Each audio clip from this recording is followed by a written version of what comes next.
Before we get started, make sure to hit like, subscribe, and turn on the notification bell so you never miss a new tutorial. If you find this video helpful, don't forget to drop a comment below. I'd love to hear your thoughts and questions.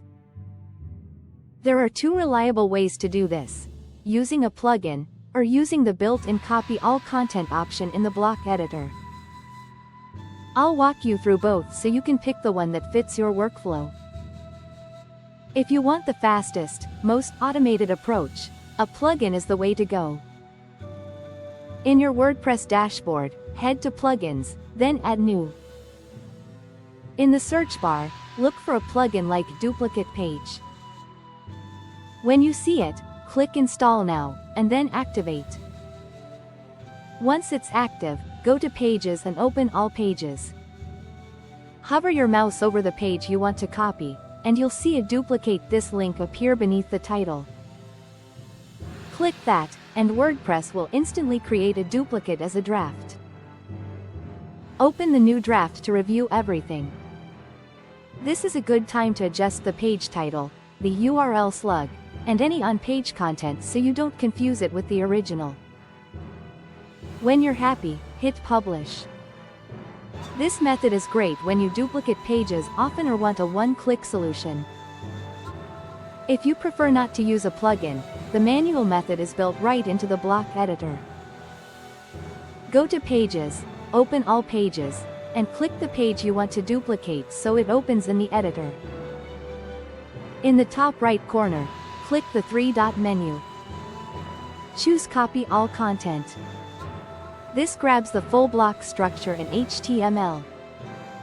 Next, create a new page by going to Pages and selecting Add New.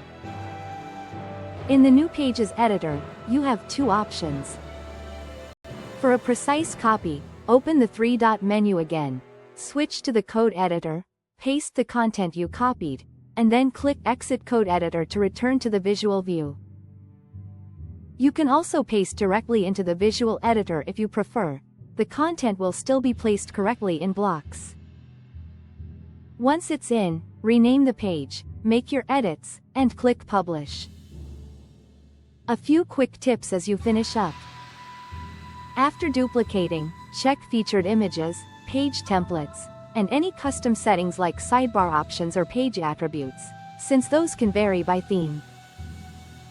Update internal links so they point to the right pages, and confirm that menus or navigation aren't unintentionally linking to the duplicate. If you use SEO plugins, glance at titles and descriptions to avoid duplicates there as well. Finally, preview the page before publishing to make sure formatting and spacing look right. That's it, two simple, dependable methods to duplicate any WordPress page without starting from scratch. If this tutorial helped you, give the video a thumbs up and share it with someone who might need it. Don't forget to subscribe for more productivity tips and Notion tutorials. Thanks for watching, and I'll see you in the next one.